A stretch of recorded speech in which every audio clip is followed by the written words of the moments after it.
The wind did not howl. It was too cold to howl. It scraped across the Wyoming plains with the sound of a blade being drawn over stone. It found no trees to whistle through, no mountains yet to break its stride.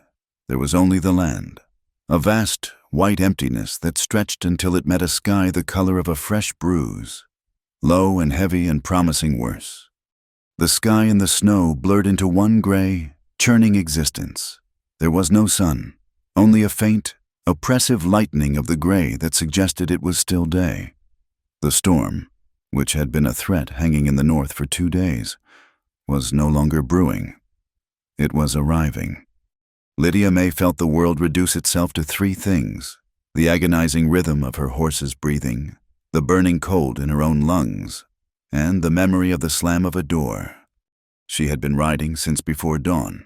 Her body was a sculpture of ice and agony. Her hands, pushed deep into wool gloves that were not her own, were numb clubs, barely capable of holding the leather reins. The horse beneath her, a sturdy gelding she had taken from her father's stable, was failing. Its head hung low, and each step was a shuddering effort against the drifts that were already swallowing the trail. Beneath the heavy, borrowed man's coat, the fabric of her wedding dress was stiff as board. The lace, intricate and expensive, was torn and packed with snow. It had been white. Now it was the color of the landscape, a dirty gray. She had fled in it because she had nothing else. She had been married at 2 in the afternoon, and by 4, she had locked her new husband in his study. By 5, she had been riding east, away from the pretense of civilization, toward the empty spaces where she thought she might be swallowed whole. It seemed the land was happy to oblige. She had been fleeing the man her father had sold her to, a man of stature, a banker, whose touch was cold and heavy, a touch that staked a claim and expected quiet obedience. She had known obedience her entire life, but when his hand had closed on her arm, not in affection but in ownership, something inside her, something she thought had died, had broken free. She had run. Now that defiance was freezing to death. The gelding stumbled. It gave a low, tearing groan that was ripped from its throat by the wind. Lydia tried to pull its head up, but her arms had no strength. "Please," she whispered. Her lips were cracked and would not move properly. "Please, just a little farther." The horse tried. It heaved, its powerful muscles trembling with the last of their energy. It took 2 more steps, plunged its leg into a hidden drift, and went down onto its side. The fall threw Lydia clear. She landed hard in the deep snow, the impact knocking the frozen air from her lungs in a painful gasp. She lay there for a long moment, the world silent save for the endless scraping of the wind and the wet, terrible sound of the horse trying to breathe. "No, no!" She crawled to it. She grabbed the bridle. "Get up! You must get up!" The horse looked at her. Its eye was dark, filmed over with ice. It gave one last shudder, a rattling sigh, and its head fell slack against the snow. Lydia stopped pulling. The finality of it hit her harder than the cold. She was alone, on foot, in a storm that was just beginning. This was the end. The emptiness she had sought was here, and it was going to claim her. She stood up. Her legs were shaky, her wedding boots useless against the cold. She looked around. There was nothing. In every direction, the same white, rolling plains, disappearing into the gray swirl of the oncoming blizzard. She should have stayed. She should have endured, at least in that house. There was fire. A strange, hollow calm settled over her. She would walk until she could not walk anymore. It was all that was left. She turned her back to the dead horse, pulled the inadequate coat tighter, and began to walk. She did not know where she was going. She just walked away from the life she had refused, putting one frozen foot in front of the other. She wandered for what felt like an hour, or perhaps only minutes. Time had frozen with the landscape. The cold was moving past pain now, into a deep, heavy numbness. She was becoming slow, her thoughts blurring. She stumbled, fell to her knees, and pushed herself back up. She did not want to die here, but her body was making the decision for her. She fell again, and this time she did not have the strength to rise. She looked up, her eyelashes thick with ice, and she saw it. It was faint, almost a hallucination, a thin gray thread rising against the darkening gray sky. It was not moving with the wind. It was rising straight up, before being torn apart by the gale. Smoke. Hope was a cruel thing. It felt like a knife twisting in her gut. It could be miles away. It could be nothing, but it was something. She got to her feet. She locked her eyes on that thin column of smoke, a fragile sign of life in a dead world. She began to walk again, her steps aimless no longer. Inside the cabin, Jesse Cole did not hear the horse fall. The wind covered all sounds. His world was the smell of gun oil, warm metal, and the sharp scent of the wood smoke rising from his hearth. He was a solitary man. Not by choice, perhaps, but by necessity. The cabin was small, built solid with his own hands, meant to keep the world out. He sat at his small table, a clean cloth spread over the wood. The pieces of his rifle lay in neat order. He was carefully mending the firing pin mechanism. His hands, though scarred and calloused, moving with a delicate precision. He worked slowly, his focus entirely on the task. The storm was just noise. The loneliness was just a fact, like the low ceiling or the hard-packed dirt floor. He was humming a tune, a tuneless, low sound in his chest, when a noise broke his concentration. It was a pounding, soft, muffled by the wind and snow. Jesse froze. His hand went to the stock of the rifle. He did not get visitors. Ever. The few ranchers in the valley knew to leave him be. The only people who came looking for him were people he did not want to see. The sound came again. It was heavier this time, more desperate. A fist beating against the thick wood of his door. Then it stopped, followed by a sound like a sack of grain slumping against the outside wall.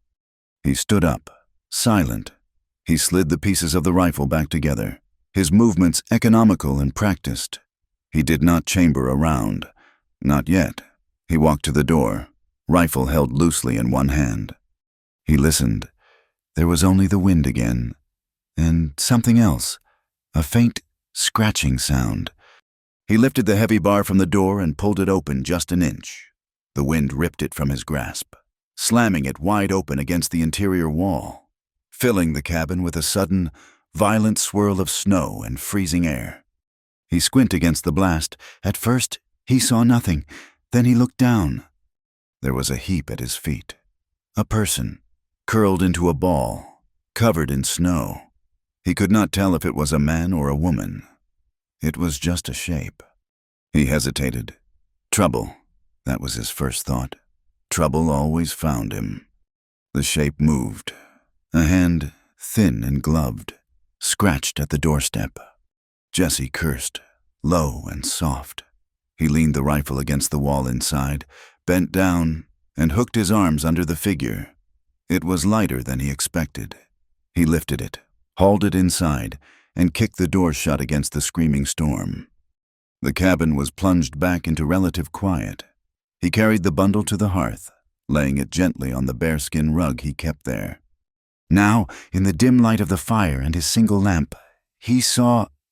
It was a woman. Her face was a waxy, bluish white, framed by hair that was frozen into stiff tangles. Her lips were cracked and blue. She was unconscious, her breathing terrifyingly shallow. He saw the frozen coat, the strange, lace-covered boots that were soaked and falling apart. She was dressed like no woman he had ever seen in this territory. He knew he had minutes. He knelt beside her. "Ma'am," he said, his voice rough from disuse. She did not respond. He felt her neck for a pulse. It was there, a faint, thready beat, like a trapped bird. But the cold had her. He could feel it radiating from her. He knew what he had to do. There was no room for manners in this. Manners were a luxury for the living. He grabbed his knife from his belt. His hands were quick. He did not try to unbutton the coat. The buttons were frozen solid. He cut the laces of the man's coat. He pulled it open. What he saw underneath made him pause. A wedding dress. The silk and lace were frozen stiff, torn in a dozen places. It was a gown of wealth, completely at odds with the wilderness that had tried to swallow her. "Lord," he muttered. He worked faster. He cut the frozen laces of her bodice. The fabric was like wet parchment, stiff and cold. He had to tear it away in pieces, his hands brushing against her skin, which was so cold it felt like stone. He worked with a grim, clinical focus, stripping away the frozen layers, the dress, the underthings, all of it, until she was free of the wet, icy prison she had been wearing. Her skin was mottled, a terrifying map of red and blue. He grabbed the thickest wool blankets he owned from his bunk. He wrapped her tightly, chafing her limbs through the fabric, trying to force circulation back. He pulled her closer to the fire, close enough to feel the heat, but not so close that the warmth would burn her frozen flesh. He set a kettle of snow to melt over the fire. He sat back on his heels, watching her. He had saved her from the storm. Now he had to see if he could save her from the cold that was already deep inside her. She was just a girl. He realized she could not be more than 20. Her face, even in its waxy state, was fine-featured. There were bruises on her face, a dark mark on her jaw that had nothing to do with the cold. There was a faint gold band on her left hand. A runaway bride. He had seen strange things in his life, but this was new. He looked at the pile of frozen, ruined silk by the door. Whatever she was running from, she had run straight into a blizzard to escape it. He understood that kind of desperation. He waited. He added wood to the fire. His movements slow. The cabin was his refuge, and now it held a stranger. He picked up his rifle, sat in his chair, and began to disassemble it again, needing the simple mechanical task to steady his nerves. It was nearly an hour later when she made a sound, a low, painful moan. Lydia's first sensation was pain. It was a sharp, stinging pain, as if her entire body were being pierced by 1,000 hot needles. She was warm. The warmth was agony. She opened her eyes. The world was dim, flickering with orange light. She saw a low ceiling of rough-hewn logs. She smelled wood smoke and something else, gun oil. She was lying on something soft. Blankets were piled on top of her. She was near a fire. She remembered the snow, the horse, the smoke. She was alive. Then she saw him. He was sitting in a chair not 10 feet away. In the shadows, a man. He was looking down, his hands busy with the metal parts of a rifle. The firelight caught the hard lines of his face, a square jaw shadowed with dark stubble, a straight nose. He looked up, his eyes meeting hers. They were gray, like the storm outside. Lydia's breath caught. She scrambled backward, pulling the blankets with her, her back hitting the rough stone of the hearth. The sudden movement sent a fresh wave of fire and ice pain through her limbs. "Easy," the man said. His voice was low and calm. He did not stand up. He kept his hands on the rifle parts, not assembling them, just holding them. "You are safe from the storm." Safe. The word meant nothing to her. She was in a cabin with a strange man, wrapped only in blankets. Her clothes were gone. Panic, cold and sharp, flooded her. Where, Hamlet?" Her voice was a dry croak. "My cabin. You were near frozen to death on my doorstep." He gestured with his chin toward the door. "You have been here an hour, maybe more." She pulled the blankets tighter, up to her chin. She looked wildly around. There was no other door. One small window, so covered in ice and snow it was just a patch of faint, gray light. "My clothes," she whispered. "They were frozen solid. I had to cut them off you."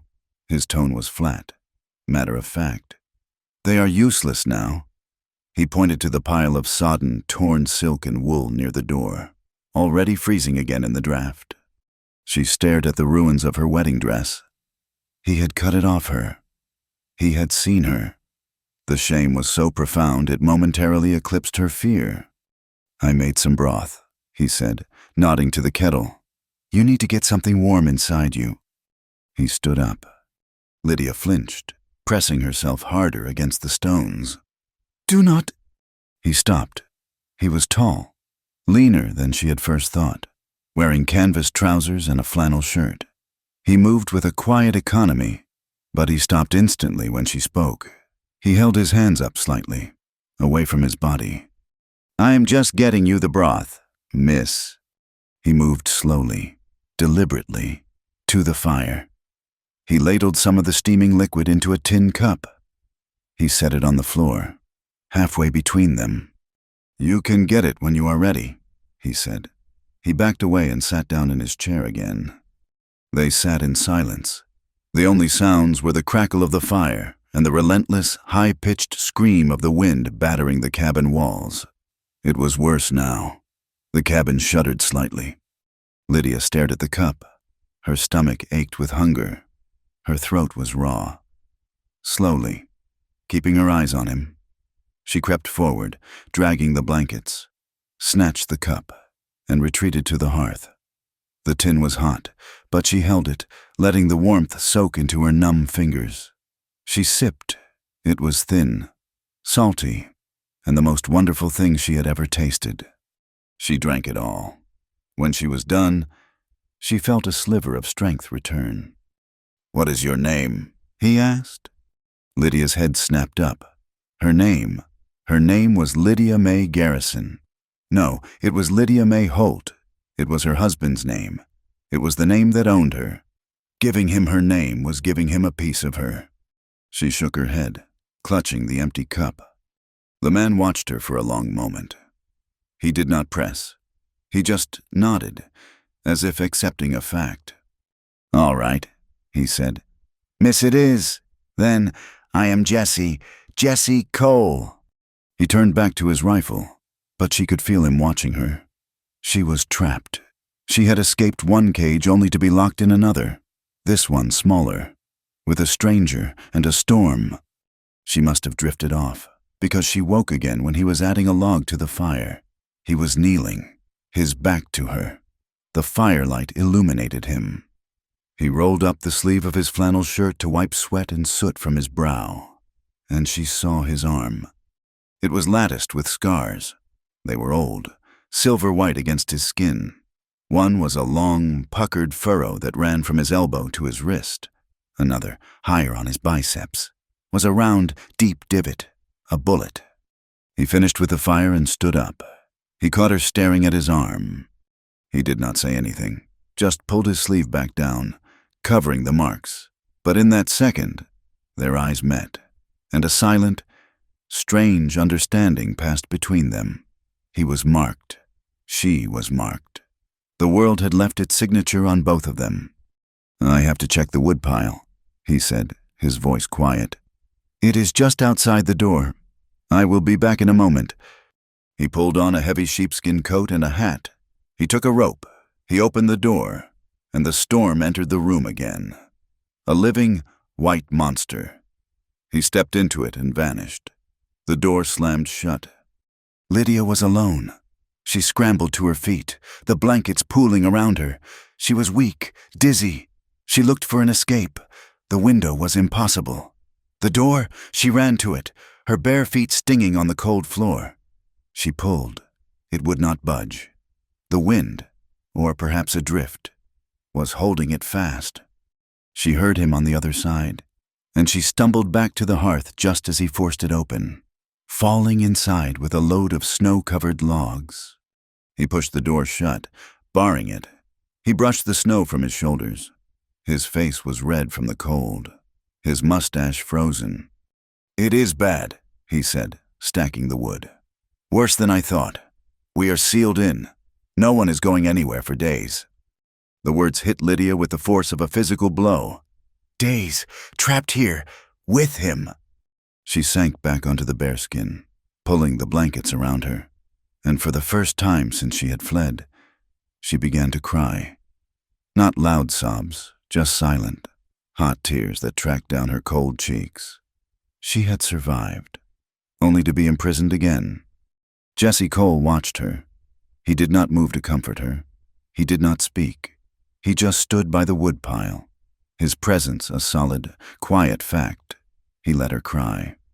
Eventually, the exhaustion, the cold, and the meager warmth of the broth pulled her under.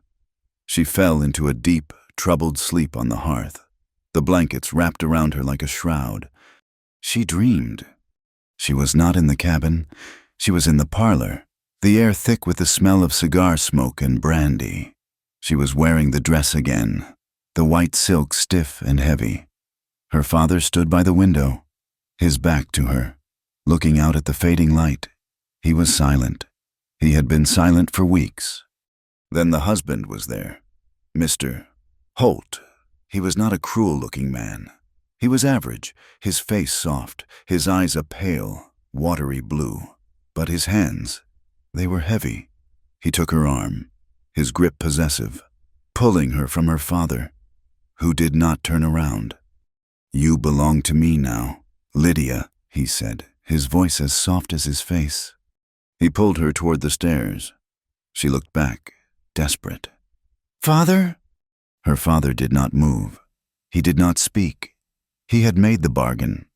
The silence was his consent. The husband's grip tightened. It hurt. It was the calm, assured grip of ownership. She felt the scream building in her throat. It was not a scream of fear, but of rebellion. It tore out of her, loud and shrill in the quiet, respectable house. Lydia woke with a gasp, her hand at her throat. The cabin was dark. The fire had burned down to a deep, glowing bed of embers, casting a faint red light on the rough walls. The storm was a solid, low roar outside, a pressure against the very logs of the cabin. She was breathing hard. She looked toward the chair. It was empty. She panicked until she saw him. Jesse Cole had not gone to his bunk.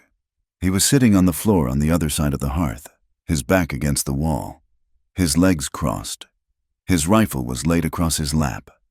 He was awake. He was staring into the embers, but his posture was not relaxed. He was listening. To her breathing, to the storm. He turned his head slowly. His face was all shadows in the dim light. "Just a dream," he whispered, his voice barely audible over the wind. Lydia did not answer. She pulled her knees to her chest under the blankets. Jesse turned his gaze back to the fire. He did not sleep. He sat guard, a sentinel in the dark. He was trapped here too, with her. He stared into the red-black heart of the fire.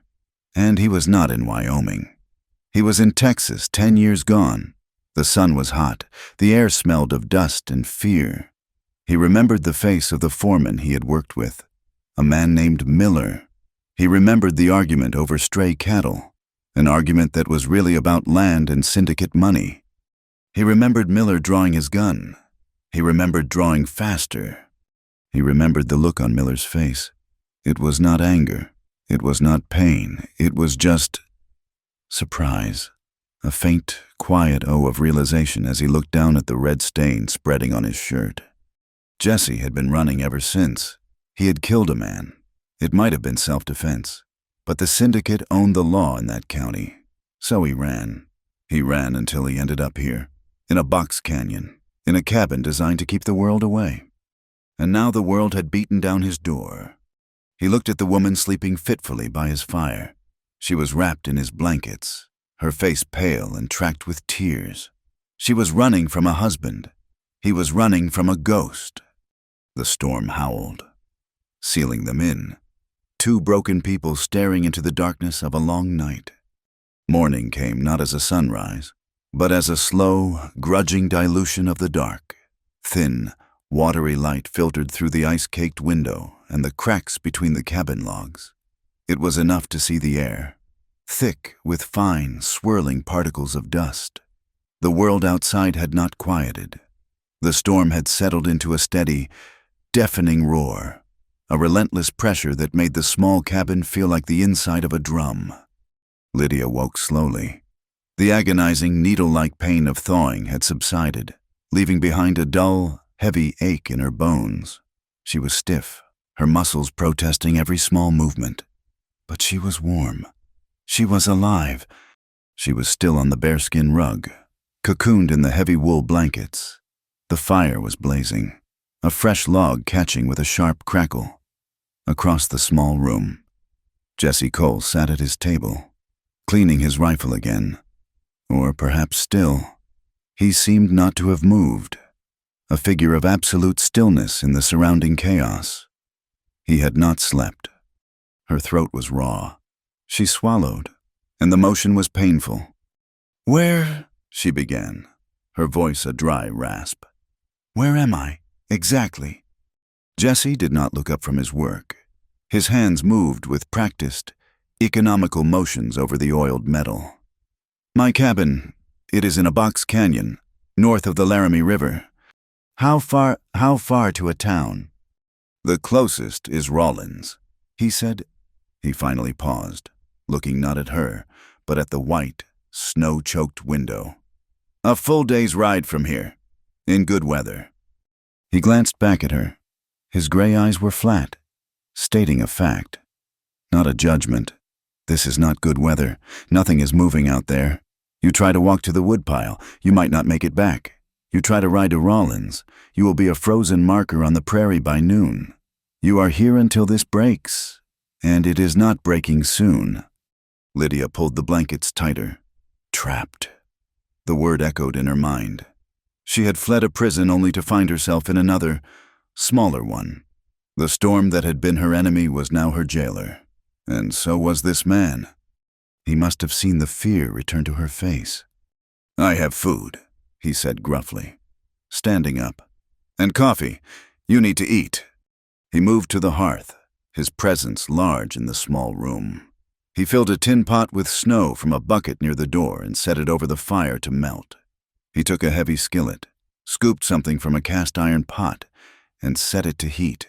The smell of beans and salt pork, faint but savory, filled the air. While he worked, his back to her, he gestured with his head toward a wooden trunk at the foot of his bunk. "There are clothes in that chest. They belong to my brother. He has no more need of them. They will be too big for you. But they are wool, and they are dry." Lydia stared at the chest. The thought of putting on a man's clothes was mortifying, but the thought of staying wrapped in blankets, helpless, was worse. And her own dress. She looked at the frozen, ruined pile of silk and lace near the door. It was a costume from a life that was already over. Jesse seemed to understand her hesitation. He did not turn. "I will tend the fire," he said, his voice quiet. He kept his back to her, fussing with the logs, giving her the privacy. Her body shaking from weakness. Lydia crept from the blankets. The floor was freezing on her bare feet. She hurried to the chest, opened the lid, and found a pair of thick canvas trousers and a flannel shirt, worn soft with washing. Underneath them was a set of woolen long underwear. They smelled of lye soap, cedar, and faintly of the man across the room, wood smoke and cold air. Hidden by the lid of the chest, she shimmied out of the blankets and into the clothes. The wool was scratchy against her bruised skin, and the trousers were impossibly large, held up only when she cinched the belt tight around her waist. The shirt sleeves hung down over her hands. She felt shapeless, lost inside them, but she was covered, and she was warmer. She rolled the sleeves up, her hands emerging. They were red, raw, the knuckles split and bleeding from the cold, and on her left hand, the plain gold band. She sat on the edge of the chest, her back to Jesse, and stared at the ring. It felt like a manacle. It was the mark of her husband, the proof of his ownership. She tried to pull it off. Her fingers were swollen. The cold, and the rapid, painful return of warmth, had puffed her knuckles. The ring would not move. She twisted it. She pulled harder. Her teeth gritted. A sharp, stinging pain shot up her finger. She gasped, a small, involuntary sound, a flinch of pure frustration and pain. She hated it. She hated the man who put it there, hated the father who had allowed it, and hated the gold for refusing to leave her. Across the room, Jesse had turned his head at her small sound. He watched her for a single, long second. He saw her fighting with the ring. He saw the grimace of pain on her face, the way her shoulders tensed. He saw the shame and the fury in that small, desperate gesture. Jesse turned his gaze immediately back to the fire. He said nothing. He did not offer to help. He did not comment. He simply looked away, granting her a privacy that was more respectful than any polite words could have been. He picked up the coffee pot and focused on pouring the boiling water over the grounds. Lydia gave up. She let her hand fall, hiding it in the voluminous folds of the woolen shirt. She felt defeated by a simple piece of metal. "The food is ready," he said, his voice flat. He handed her a tin plate of beans and jerky, and a steaming cup of coffee so black it looked like tar. She took it, her hands shaking slightly. They ate in silence. The only sounds were the scrape of spoons on tin and the constant, violent shriek of the wind. The isolation was total. It was just them, two people in a small wooden box, while the world tried to tear itself apart outside. The day dragged on. The gray light in the cabin never strengthened, and by afternoon, it had already begun to fade back toward darkness. The silence between them stretched, thick and heavy. Jesse sat at his table, mending a leather harness, his hands sure and steady. Lydia sat on the bearskin rug, her back against the hearth, watching the fire. She felt like a trapped animal, but the warmth and the food were slowly seeping strength back into her. She had to know, this man had saved her. He was her jailer and her protector. She did not know if he was a good man or a dangerous one. "How long?" she asked, her voice startling in the quiet. He paused, his hands stilling on the leather. "How long what? How long have you lived here? Alone?" 3 years, maybe 4. I lose count." "You have no one?" He looked at her. "I had a brother. He went south, did not come back." She processed this. A solitary life. He had chosen this emptiness, or it had chosen him. "Were you ever married, Mr. Cole?" The question hung in the air. He stopped his work completely. He set the harness down and looked at his own hands.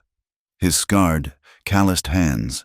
He traced the long, puckered furrow on his left forearm, the one she had seen the night before. "No, miss," he said, his voice low. "Not the kind that lasts." The words were simple, but they carried a weight that filled the cabin. He looked past her, into the fire, but he was not seeing the flames. He was seeing the Texas sun, a white, blinding heat that baked the ground to iron. He was young, just past 20, riding for the K-Bar syndicate. A good job, he had thought, steady pay. But the syndicate was a snake, swallowing up the small ranchers, one by one, using barbed wire and lawmen.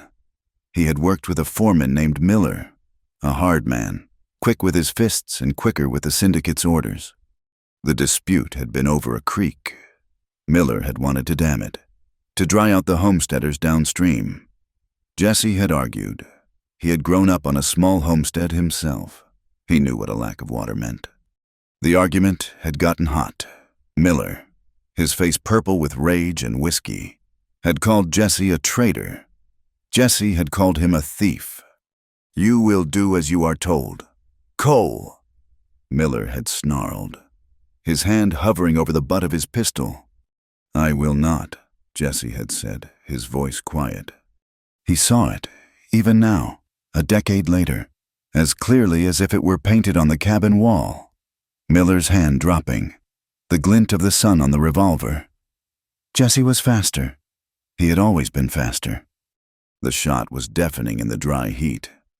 Miller had looked down at his own chest, at the spreading red stain. He had looked up at Jesse, his eyes wide, not with anger, but with a simple, profound surprise. He had tried to speak. He had fallen. Jesse had not waited. He had not checked the body. He had mounted his horse and ridden north. He had been riding ever since. He was not just a cowboy. He was a killer. He had fled the syndicate's version of justice, which was a rope thrown over the nearest cottonwood. He blinked, and the Texas heat was gone, replaced by the howl of the Wyoming blizzard. He looked at Lydia. Her face was pale. Watching him, she had seen him go somewhere dark. "Marriage," he said, his voice rough, "is for men who have a right to build a life, men who are not looking over their shoulder." His admission, his darkness, seemed to make room for hers. She had been staring at her hand, at the ring she could not remove. His words seemed to break something inside her. "He will look for me," she whispered. Jesse grunted. "Let him look. He will think you froze to death. He will look in Rawlins, maybe Cheyenne. He will not look here." "You do not understand." Her voice cracked. The calm she had maintained shattered, and the tears she had held back began to well up, hot and fast. "He is not just a man. He is Mr. Holt, a banker in Rawlins." Jesse's face hardened. He knew the type. Men who owned towns, who owned the law, who owned everything they touched. "He has friends in every town," she choked out, the words tumbling over each other. "He has the sheriff in his pocket. He bought my father's ranch. My father was ruined, and he paid the debt, and then he took me." The ugly confession hung in the air. "He took me. I am his property." That is what he said. That is what my father agreed to. He will not stop looking. It is not about love. It is about what he owns. When he finds me, her breath hitched in a sob, he will drag me back. He will lock me up. He will make me pay for running. The terror in her voice was raw. This was not a flighty bride. This was a fugitive slave. Jesse stood up. The quiet, watchful man was gone. He moved to the door, his steps heavy. He put his eye to a small crack in the wood, scanning the white, churning emptiness outside. He was looking for movement, for shadows. He turned back to her. His face was granite. "This cabin is not on any map. The law does not come here. They are afraid of this canyon." He took a step toward her. His voice was cold and low, and held the bite of iron. "I swear to you, miss," he said, "no lawman and no husband will touch you here." It was a promise, but it sounded, too, like a threat, a vow made by a man who understood violence. It did not comfort Lydia. It only solidified her terror. She had run from one dangerous man into the lair of another. Night fell. The second night, the cabin was colder. The wind had found a new, higher pitch, a relentless shriek that sounded almost human. The cabin shuddered under the assault, the logs groaning in protest. Fine. Powdery snow sifted in through the gaps, dusting the floor and the table. They ate again, this time the last of the beans. The jerky was hard, and Jesse cut it with his knife, handing her pieces. The firewood pile was shrinking. The reality of their situation was settling in. They were survivors, trapped in a shrinking pocket of warmth. Lydia huddled by the fire, wrapped in the blankets, wearing the too large clothes, but she could not get warm. The cold was inside her now, a deep, pervasive chill that made her shiver uncontrollably. Jesse watched her from his chair.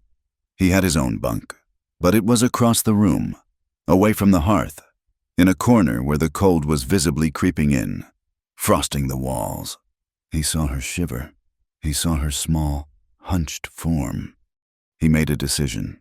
He stood, took his heavy sheepskin coat from the peg, the one he had worn into the storm, the one lined with thick wool.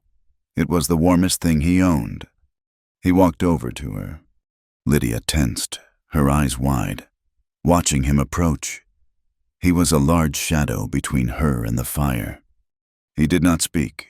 He unfolded the coat and draped it over her shoulders, on top of the blankets, tucking it in around her. The coat was heavy, carrying the scent of smoke in the outdoors. As he adjusted it, making sure it covered her, his calloused, scarred fingers brushed against her hand, the one that was clenched on the blanket. An accidental touch. a simple graze of skin against skin. Lydia gasped. It was a tiny sound, sharp, like a bird's cry. Jesse froze. He thought he had hurt her, or frightened her. He started to pull his hand back, to retreat to the safety of his side of the room. "No," she whispered. Her voice was trembling. He stopped, his hand hovering, still resting on the blanket near hers. He looked at her face. In the dim, flickering light of the fire, he saw that tears were rolling down her cheeks. She was not looking at him, but at his hand, the one that was so close to hers. She whispered, her voice breaking. "I have not been touched kindly in years." The confession was so quiet, he almost did not hear it over the storm. It struck him harder than Miller's bullet ever could have. He did not know what to do. He did not know how to be gentle. He only knew how to be still. He did not pull his hand away. He let it rest there, on the blanket, a few inches from her own. It was not a touch, not truly, but it was a presence, a silent, steady promise in the dark.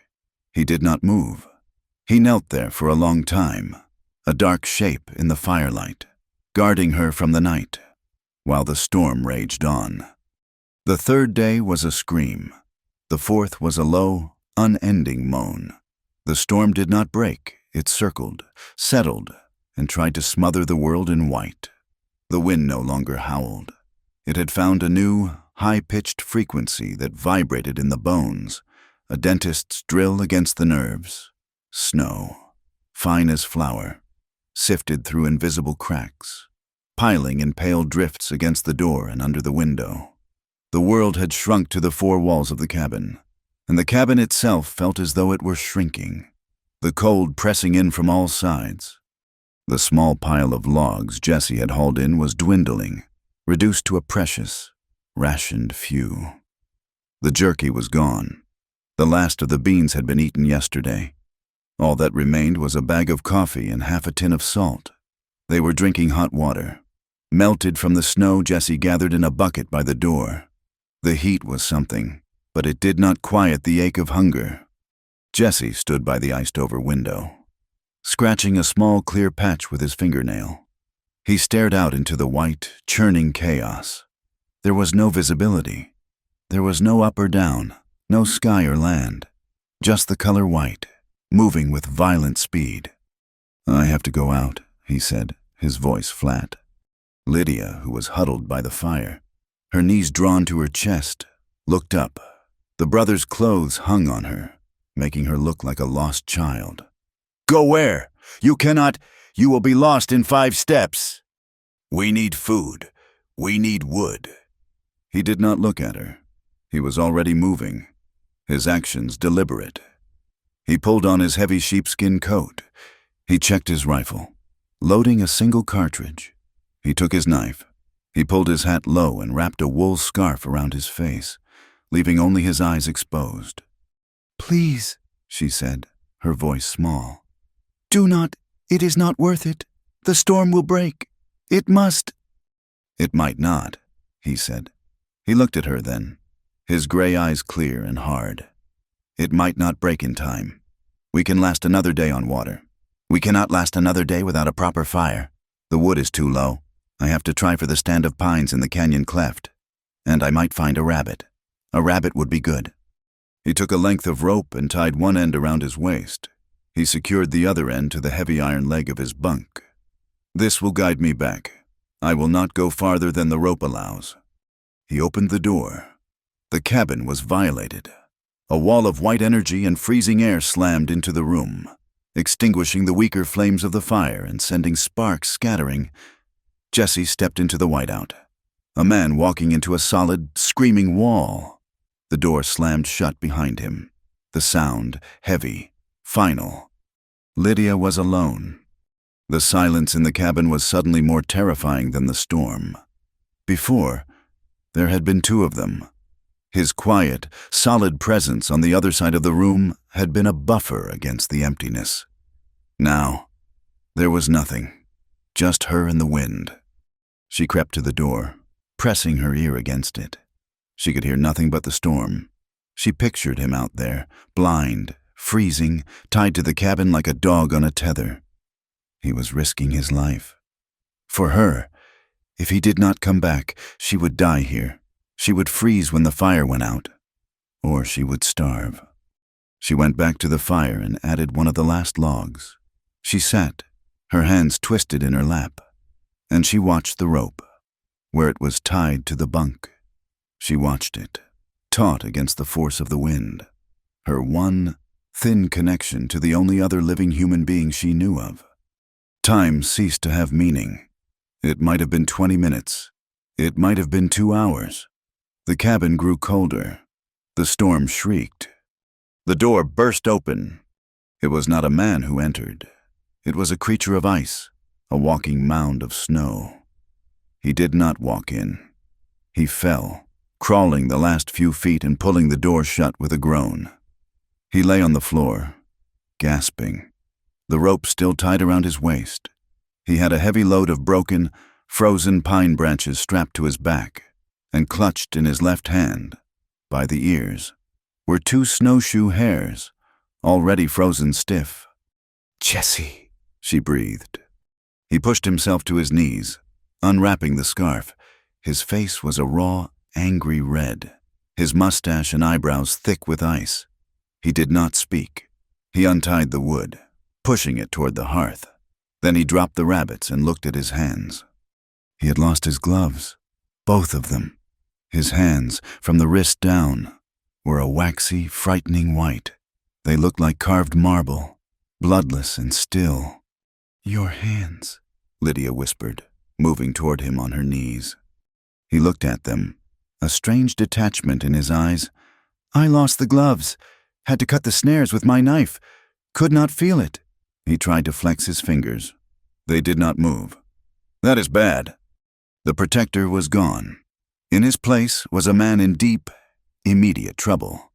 Lydia's fear vanished, replaced by a sharp, clear-headed focus. She had seen frostbite like this once before, on a ranch hand her father had employed. She knew what to do.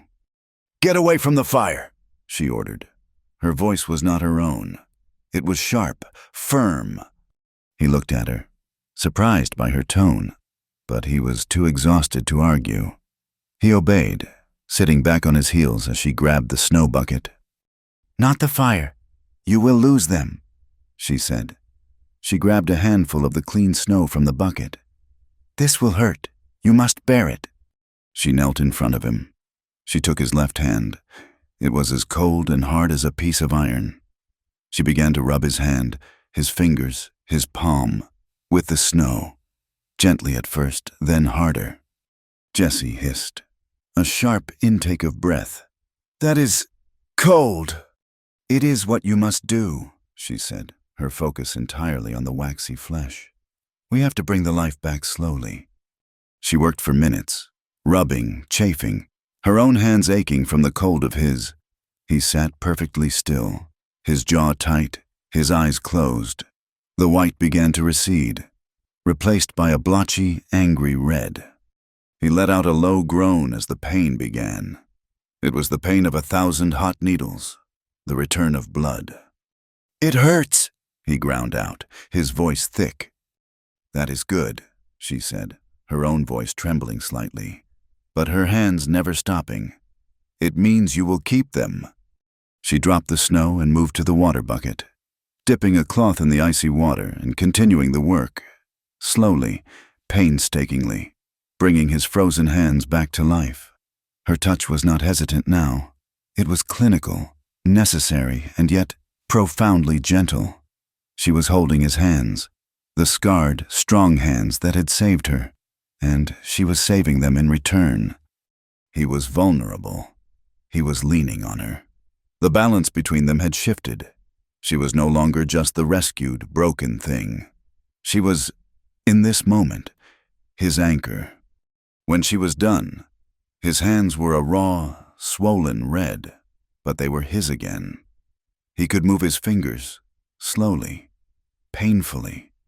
She wrapped them in clean strips of cloth from the trunk. He sat on the floor, his back against the wall, his wrapped hands resting on his knees. He looked exhausted, but the flat, hard look in his eyes had softened. He was looking at her as if for the first time. "You have a good head on you, miss," he said, his voice quiet. "My name is Lydia," she said. He met her gaze. "Lydia," he tried the name, as if testing its weight. "Thank you, Lydia." The small act of care, the shared pain and relief, broke the last wall of silence between them. That night, as they roasted one of the hares over the fire, the first real food in days, they talked. It was not a polite conversation.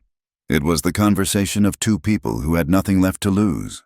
The storm raged, but inside the cabin, the air was still, charged with confession. She was the one who spoke first. She was staring at the fire, at her own hands, at the gold ring that was still stuck on her swollen finger. "I did not just run," she said, her voice so low he had to lean forward to hear her. My husband, the night we were married, he was not gentle. He was a banker, making a deposit. He wanted his property marked." Jesse said nothing. He just watched her, his face a mask of shadows in the firelight. "The next morning," she continued, her voice gaining a strange, hollow strength, "I knew I could not live that life. I could not be that owned." She paused, and her breath hitched.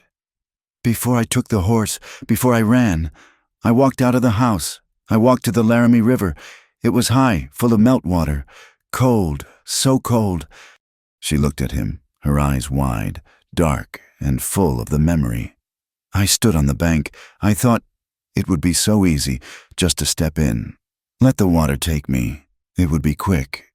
It would be a way to be clean again, to wash him off me." She was crying now, silent tears that slid down her face. "I wanted to die. Mr. Cole, I tried. I put my foot in, but I was a coward. I could not do it. I ran instead, and I do not know which was worse, to die or to run. I am a coward. Either way." She finished, and the confession hung in the small, warm space, a confession of utter despair. Jesse was quiet for a long time. He looked down at his own bandaged hands. He thought of the man he had killed, the years of running, the cold, empty nights in this cabin. He thought of the crushing weight of memory. "You think you are a coward?" he said, his voice a low rasp. "For choosing to live?" He shook his head, a slow, tired motion. "You think you are the only one who has stood on that edge? You think you are the only one who has prayed for it to be over?" He looked up, and his gray eyes were stripped bare. All the hardness was gone, leaving only a profound, aching emptiness. "There are nights," he whispered. "Nights in this cabin. The wind sounds like screaming. The cold comes through the walls, and I lie here, on that bunk, and I remember." He did not have to say what he remembered. She could see it in his face. "On those nights, Lydia, I pray. I am not a praying man, but I pray not to wake up. I pray that the cold will just take me in my sleep, that it will finally be quiet. It would be easier, so much easier than remembering, every single day." He looked at her, his equal. "You ran, you fought, you put your foot in the water and you pulled it back out. That is not cowardice. I do not know what it is, but it is not that." They sat in the quiet, the storm. For all its fury, seemed distant. In the dim firelight, they saw each other. Not a runaway bride and a reclusive cowboy, just two ruined people, their broken pieces laid out on the hearth. And in that shared ruin, they found a strange, terrible solace. They were not alone in their darkness. The storm saved its worst for that night. The temperature plummeted, a profound, Arctic cold that drove the frost from the walls into the very air of the cabin. The wind was a physical force, a giant trying to pull the roof from the logs. The cabin groaned and popped. Jesse fed the fire with the new wood, but it was a losing battle. The heat was sucked up the chimney, and the cold radiated from the floor, from the walls. Lydia was shivering. She had been for an hour, huddled in all the blankets. wearing the sheepskin coat, sitting as close to the fire as she dared. But it was not working. The shivers were deep, uncontrollable. Her teeth chattered so hard her jaw ached. Jesse watched her, his face grim. He threw more wood on the fire, a reckless use of their new supply. But it did not matter. The cold was winning. You are too cold," he said. His words clipped. He could see the bluish tint to her lips, even in the firelight. "I cannot stop," she stuttered, her whole body jerking with the shivers. He knew what was happening. He had seen it in cattle and in men. The cold was getting into her bones. If the shivering stopped, she would sleep. And if she slept, she would not wake up. He made a decision. It was not born of thought. It was pure, desperate instinct. "Move," he commanded. He grabbed the bearskin rug and dragged it, with her on it, as close to the hearth as he could. He threw his own blankets from his bunk onto her, piling them on top. She was now under a mound of every piece of warmth they owned. Still, she shivered. He cursed, low and violent. He knew what he had to do. It was the last resort. He kicked off his boots, took off his own coat, and threw it on the pile. Then, before she could protest, before he could think about it, he lifted the edge of the blanket mound and slid in beside her. The small space was freezing. He pushed himself against her back, pulling her against his chest. She was a block of ice. He wrapped his arms around her, pulling her tight, his legs tangling with hers. What are you?" she gasped, stiffening. "Be still," he ordered, his voice a harsh growl in her ear. "It is the only way. You are freezing to death. You need my heat." He held her, his arms a vice. He was a furnace compared to her. He could feel the violent, racking shivers of her body against his. He pressed his face against the back of her head, his breath warm on her neck. He held her, forcing his life, his warmth, into her. They lay there in the darkness, wrapped in a cocoon of blankets and fur, the storm screaming its fury outside, the fire crackling a few feet away. It was awkward. It was desperate. He was acutely aware of her body, of the way her small, trembling frame fit against his. She was aware of his solidness, the hard muscle of his chest against her back, the steady, slow beat of his heart. Slowly, agonizingly, the shivers began to lessen. The violent, rattling spasms quieted into a faint tremor. The warmth from his body was seeping into hers, chasing the deadly cold from her blood. She was not just cold anymore. She was held. Fear blurred into something else. The darkness, the roar of the wind, the absolute, terrifying intimacy of his embrace. This was not the heavy, possessive touch of her husband. This was a drowning man's grip. This was survival. But it was more. It was the first human contact she had felt in years that was not meant to harm or to take. It was meant to save. His grip loosened slightly as her shivers subsided. He became aware that he was holding her, truly holding her. He tensed, preparing to pull away, to put a space between them. She felt the shift, the beginning of his retreat. "Don't stop," she whispered. Her voice was faint, muffled by the blankets. He froze. "Please," she said, her voice clearer now, trembling with more than cold. "Please, do not stop holding me." She turned in his arms, a small, painful movement in the cramped space. She was facing him now.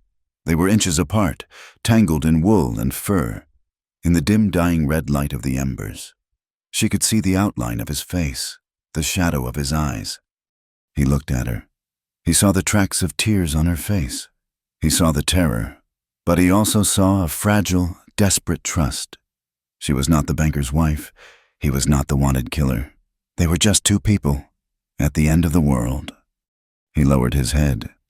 Their first kiss was not about passion. It was not about desire. It was about the simple, profound need to feel human again. It was hesitant. His lips, chapped and rough, touched hers. Her lips were cold, then warm. It was a kiss of shared breath, a quiet affirmation in the face of oblivion. It tasted of salt and wood smoke, and the faintest hint of coffee. It was a promise that they were still alive.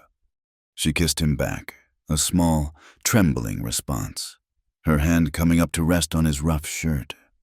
He pulled back, just an inch. They stayed like that, their foreheads touching. The storm raged outside, a forgotten noise, inside the small, warm pocket of their refuge. Their breath mingled, rising as one small, white cloud in the half-light of the dying embers. It was the silence that woke her. For 5 days, the world had been a scream. The wind had been a physical, pressing weight, a high-pitched shriek that vibrated in her teeth, a constant, maddening assault. Now, there was nothing. The silence was so profound, so absolute. It felt louder than the storm had been. Lydia opened her eyes. The cabin was dim, the fire a low, flickering bed of embers. But the light in the room was different. It was not the flat, oppressive gray of the storm. It was thin, pale, and sharp. Jesse was already standing at the door, his hand on the heavy bar. He was not looking at the door, but at the cracks in the walls, listening to the vast, hollow stillness. He turned his head and met her gaze. He did not need to speak. He lifted the bar. The door was heavy, sealed by a deep, compacted drift. He put his shoulder to it and pushed. The door scraped open with the sound of tearing ice. A column of light, so bright it was painful, sliced into the smoky dimness of the cabin. It was blinding. Jesse stepped back, raising a hand to shield his eyes. Lydia rose from the blankets, her body aching, but the deep, bone-chilling cold was gone.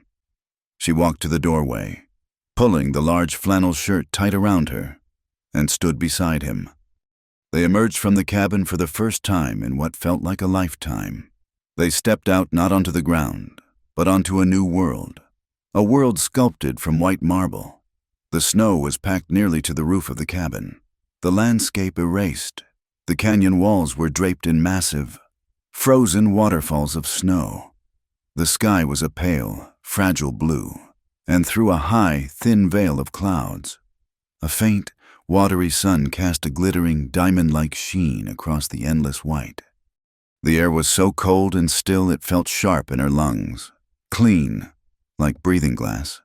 There was no wind, not a single breath of it. The silence was absolute. "It is over," she whispered. The sound of her own voice was a shock.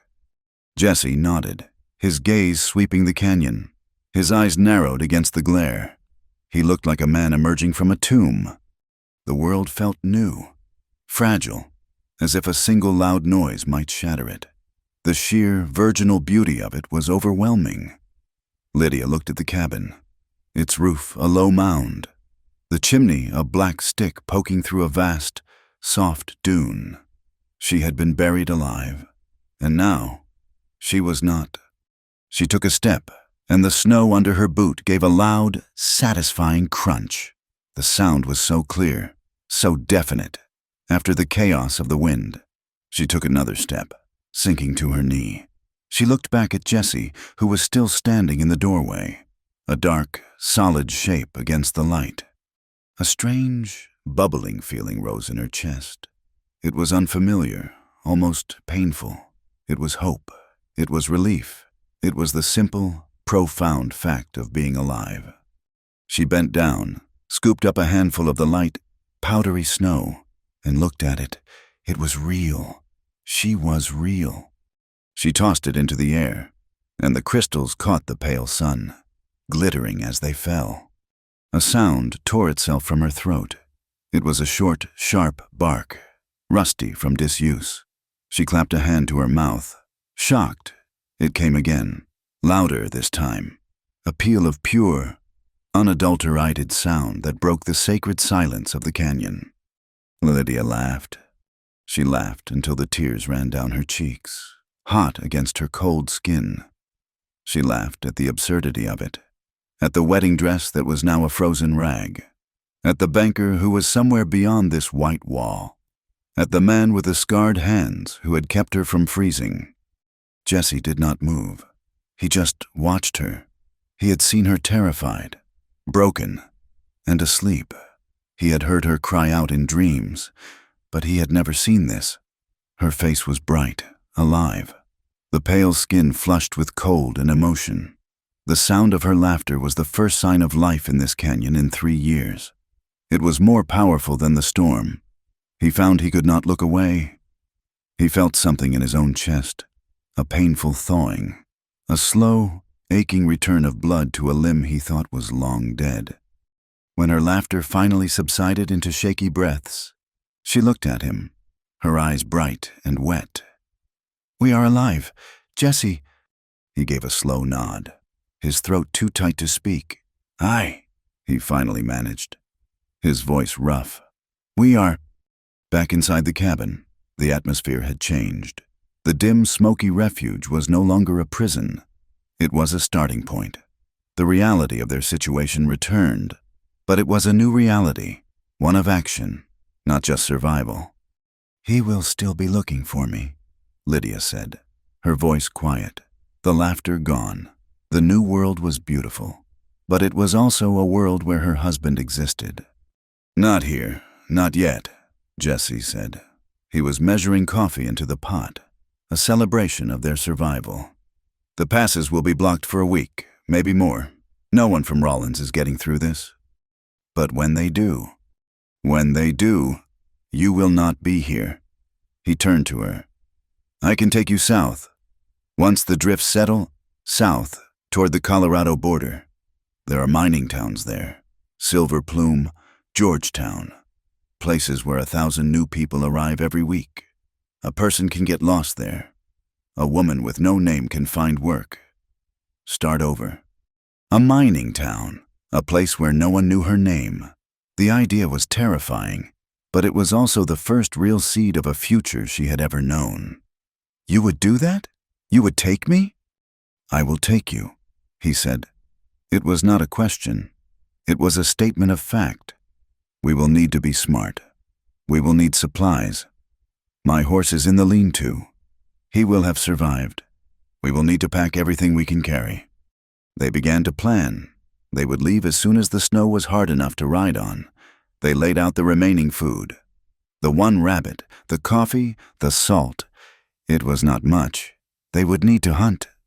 As they worked, clearing the cabin floor, repacking Jesse's meager supplies, Lydia moved the bearskin rug near the hearth. Underneath it, lying in the dust and ash, was a small, perfect circle of gold. She stopped. Jesse, who was checking his rifle, saw her freeze. It was her wedding band. It must have fallen from her swollen finger during the night she had shivered uncontrollably, lost in the tangle of blankets and his embrace. She stared at it. It was so small, so simple, yet it represented the entire weight of the life she had fled.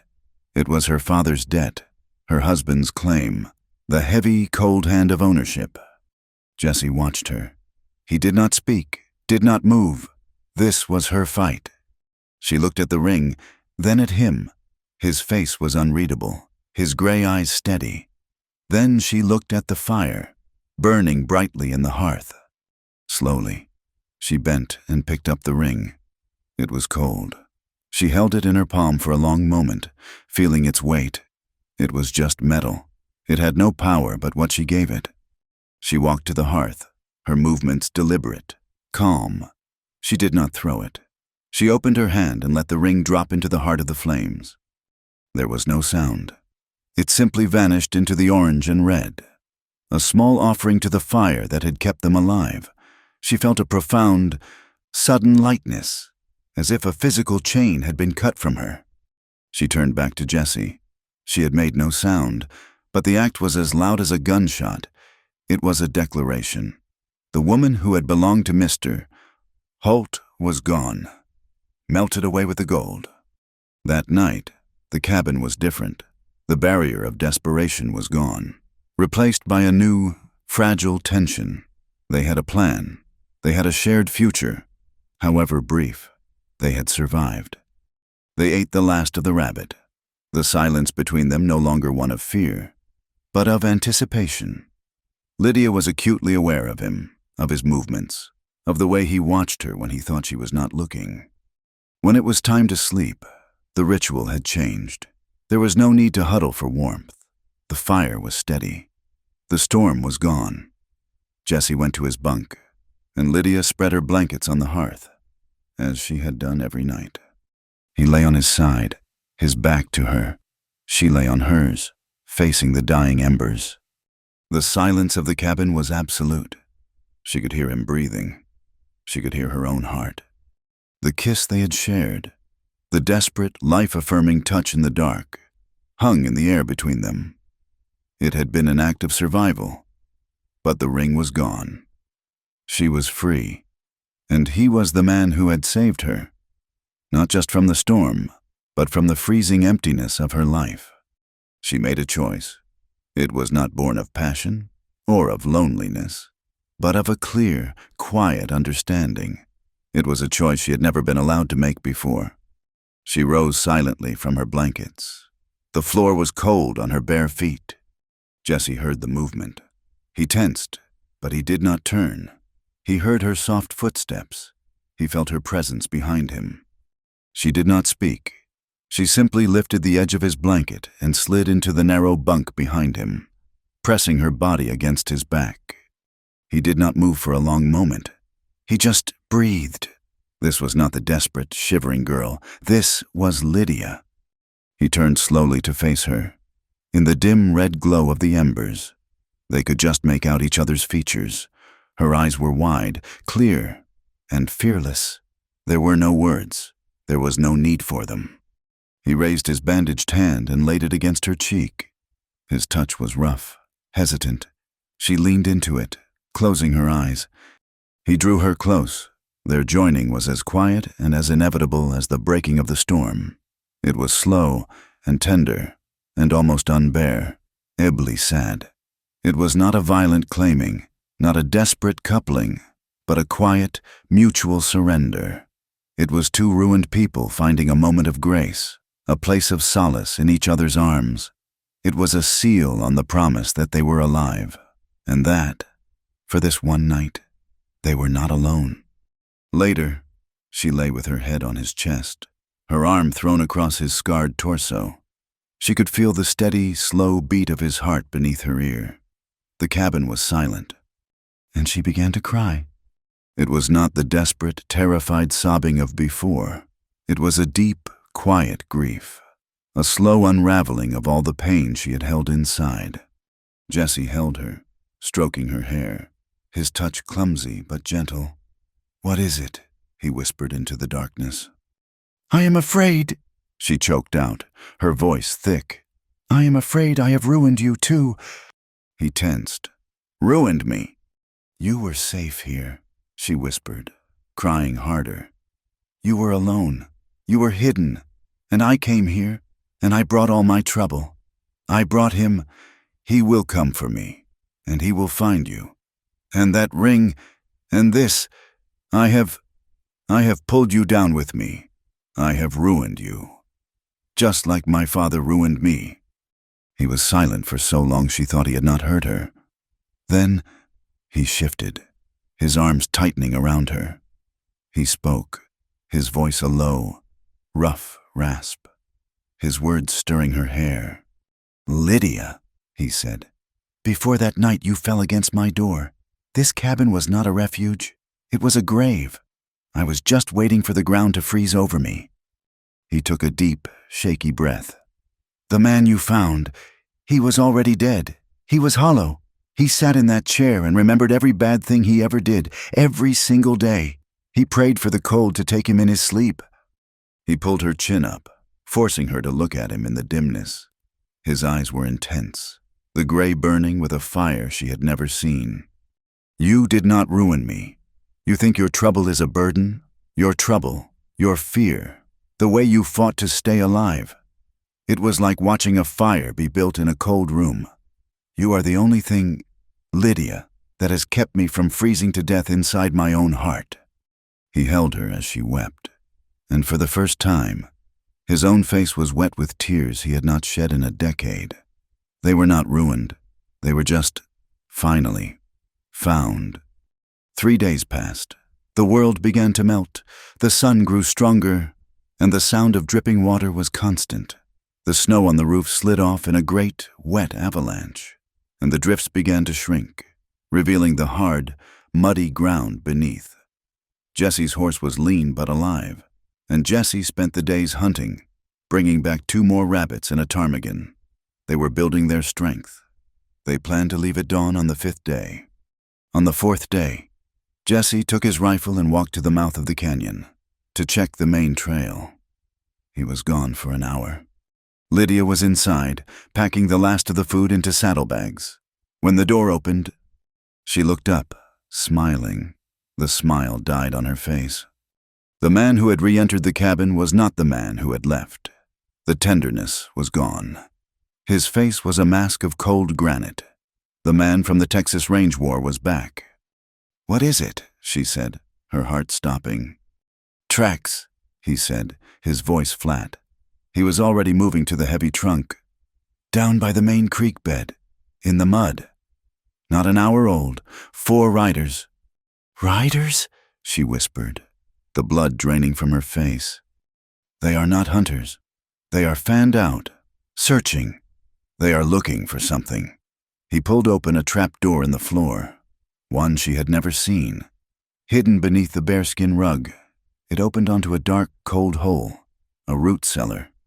"He found me," she breathed. "He is here." "Get in," Jesse said. He did not raise his voice. It was cold, sharp, and absolute. "Jesse, no, Get in, now. Do not make a sound. Do not come out until I come for you. No matter what you hear, do not come out." He grabbed her arm, his grip hard, and half lifted her into the hole. It smelled of damp earth and potatoes. It was freezing. "Jesse, I am afraid."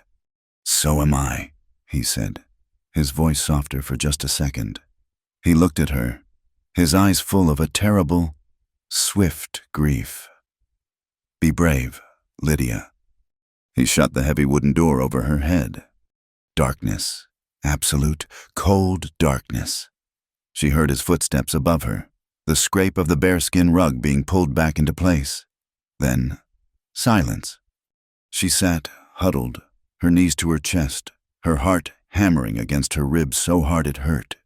She could hear, muffled, the sound of horses approaching. 4 of them. They stopped right outside the cabin. She heard a man's voice, rough and unfamiliar. "This is it, the place the shepherd boy mentioned. Cole's cabin." She heard Jesse's voice from outside, calm, slow. "You men are trespassing." "We are looking for something, old man," the rough voice said. There was the sound of leather creaking as someone dismounted. "Looking for a woman, a runaway wife. Name of Lydia Holt. You seen her?" There was a pause. Lydia held her breath. "I have seen no one," Jesse said, his voice sounding slow, almost dim-witted. "Just the storm. Been sealed in here for a week. Storm just broke." "That's so." The man's voice was full of suspicion. "We heard you take in strays. Mr. Holt, her husband, is offering a rich reward for her return, and a hangman's knot for anyone who helped her." "Holt," Jesse said, as if the name meant nothing. "Banker in Rollins. Know of him. Do not know his wife. I am a simple man. I keep to myself." "A simple man, huh?" Another voice sneered. "Let us check the cabin." "I would not do that." Jesse's voice was still quiet, but the slowness was gone. It was flat iron. "You threatening us, old man?" "Just stating a fact. That is my property. You are not invited." Lydia heard the sharp, metallic shing of a rifle being cocked. Her heart stopped. The first man laughed. A cold, dry sound. "Tough man, way out here all alone. Look, Cole, we are not here for you. We are here for the girl. We have been tracking her since the storm broke. Her horse turned up dead 10 miles east of here. The trail went cold in the blizzard. but this is the only shelter in 50 miles. She came here." "I have not seen her," Jesse repeated. There was a long, tense silence. Lydia could hear the horses stamping, the jingle of a harness. "You are lying," the leader said. "No, I am not," Jesse said. "Maybe, maybe not. We will be back. Cole, we are going to ride the canyons up to the pass, but we will be back. And if we find out you have been hiding her, Mr. Holt will not be merciful." She heard the men mount up. Their voices faded. The hoofbeats receded, muffled by the mud. She waited. She counted to 500. The silence above her was total. The trap door was pulled open. Jesse's face appeared in the rectangle of light. His face was pale, his jaw set. He reached down and pulled her out. She was shaking so hard she could not stand. She collapsed against him, her hands fisted in his shirt. "They are gone," he said, his arms closing around her. "They know."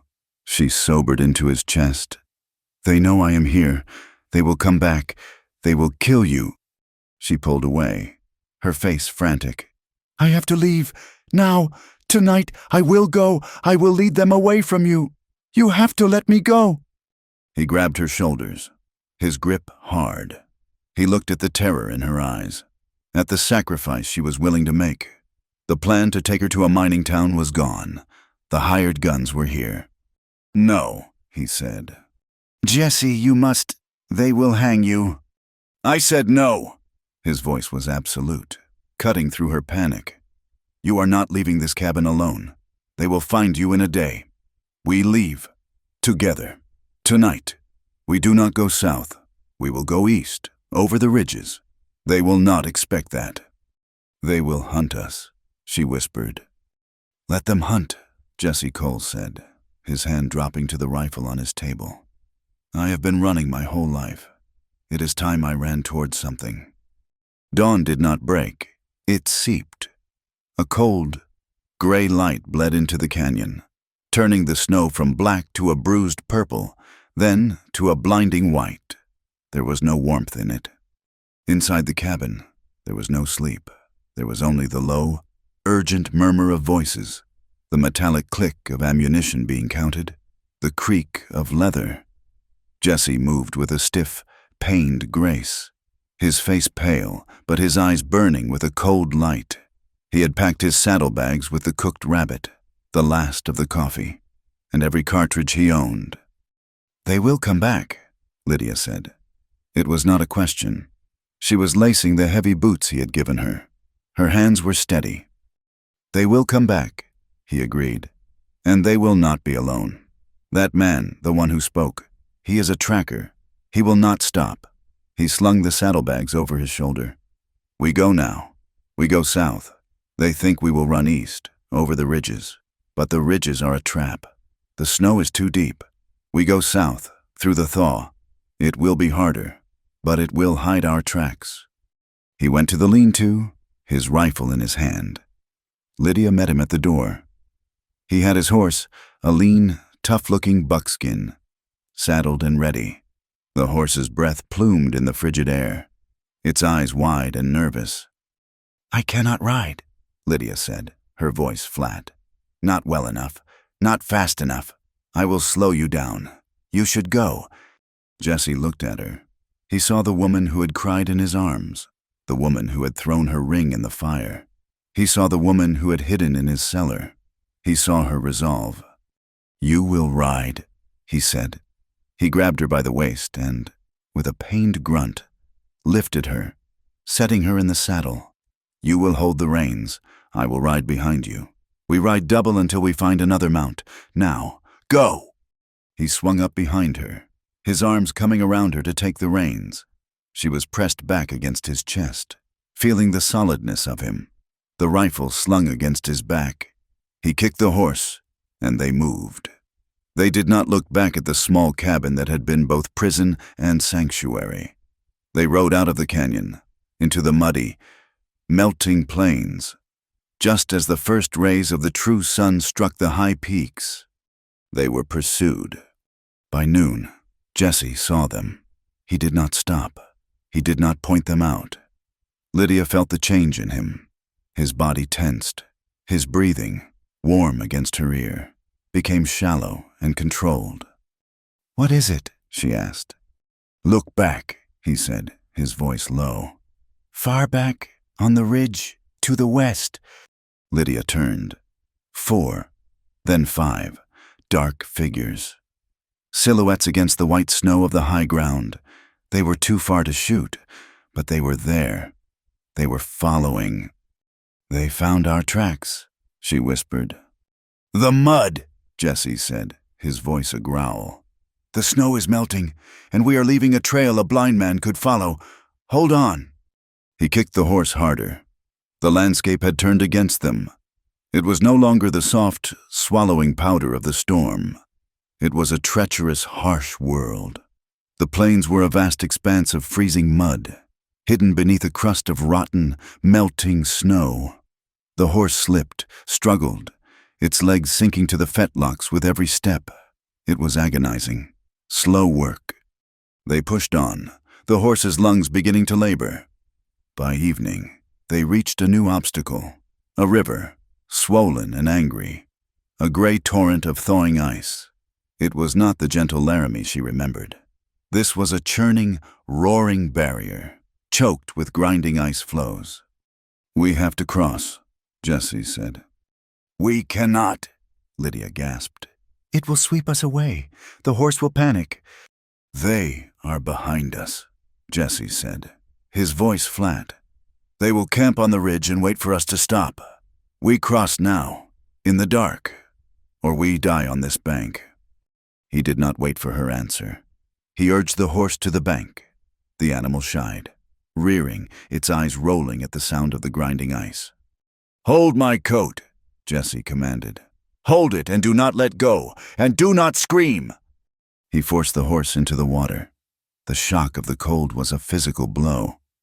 Lydia felt it soak through her boots, her trousers. Instantly, the water was waist-deep, the current pulling at them with a giant's hand. The horse lost its footing, slipping on a submerged rock, and went under to its neck. Lydia cried out, grabbing a handful of Jesse's coat and the horse's mane. The horse panicked, swimming, its legs churning. An ice floe, the size of a wagon, struck its shoulder. The horse screamed, a high, terrified sound. "Keep its head up," Jesse yelled, fighting the reins, his own body submerged in the freezing water. He kicked his feet, urging the horse forward, guiding it through the gaps in the ice. It was an eternity. They were swept downstream, fighting every inch. Lydia could no longer feel her legs. She was just a block of ice, clinging to a terrified, swimming animal. Finally, the horse found purchase. It lunged, scrambling up the far bank, slipping in the mud, and finally collapsing onto a patch of frozen gravel, its sides heaving, its body trembling. They were soaked, they were freezing, but they were across. Jesse slid off the horse, his legs buckling. He pulled Lydia down, and they huddled against the animal's heaving, warm flank. They were shaking, their teeth chattering. Behind them, across the river, they could see the faint spark of a campfire. Their pursuers had stopped. They were trapped on the other side. "We have to move," Jesse said, his voice slurred. "We will freeze. We have to move." They walked for an hour, leading the exhausted horse, just to keep their blood from turning to ice. They found a small cleft in some rocks, a place barely out of the wind. They did not dare make a fire. They huddled together, sharing the last of their body heat, listening to the distant, hungry howling of wolves, drawn by the scent of the struggling horse. The world was merciless. The next day, the horse was lame. The river crossing had been too much. It could carry one of them, but not both. And it could not run. "They will find a crossing by morning," Jesse said. He was scanning the landscape. His face was gray with more than cold. "They will be on us by noon." They were in broken country now, the foothills of the Medicine Bow Mountains. The plains were behind them. Here, there were rocks, canyons, and stands of sparse, wind-torn pine. "We have to leave the horse," Lydia said. "No," Jesse said. "We need it, but not like this." He was scanning the hills. He pointed. "There." A small herd of wild horses, mustangs, were grazing on a windswept slope, pawing at the snow to reach the dead grass. "You stay here," he said. He took his rope. "What are you doing?" "Getting you a new horse." He moved away, his steps slow, careful. He used the terrain, disappearing into a gully, then reappearing on the rocks above the herd. Lydia watched, her heart in her throat. He waited for long minutes. Then, with a speed she could not have imagined, he dropped from the rocks, his rope singing. The herd exploded, but his loop was true. It settled over the neck of a small, scrubby-looking bay mare. He dug in his heels, his body taking the shock. The mare fought, reared, but he held on. He played it, his movements economical, patient, until the horse, choking, finally stood, trembling, its sides lathered. He walked back, leading the mare, which still fought him every step. He took the bridle from his own horse and, fighting the mare's head, forced it on. "There is no saddle," Lydia said, her eyes wide. "A saddle is weight. It is time. We have none." He looked at her, his eyes intense. "You ran from your wedding. You crossed a frozen river. You will ride this horse." "I cannot," she said. "I do not know how. Not like this." "You will. Grab the mane. Hold with your legs. Do not think. Just ride. Ride like your life depends on it. Because it does." He cupped his hands. "Up." She put her boot in his hands, and he threw her onto the horse's bare back. The mare shied, bucking. A short, sharp hop that nearly unseated her. "Hold on!" Jesse roared. He slapped the mare's rump. The horse bolted. Lydia screamed, grabbing a fistful of the coarse mane. She was thrown forward, then back. She did not use the reins. She just held on, her knees clamped, her entire body screaming in protest. The horse ran for 100 yards and then stopped, shuddering. Lydia was still on. She was shaking, terrified, but she was on. "Again," Jesse said, riding up on his own horse. She turned the mare. She kicked it. This time, she was ready. She moved with the horse. She was awkward, unbalanced, but she was riding. She proved resilient. She learned fast because she had no other choice.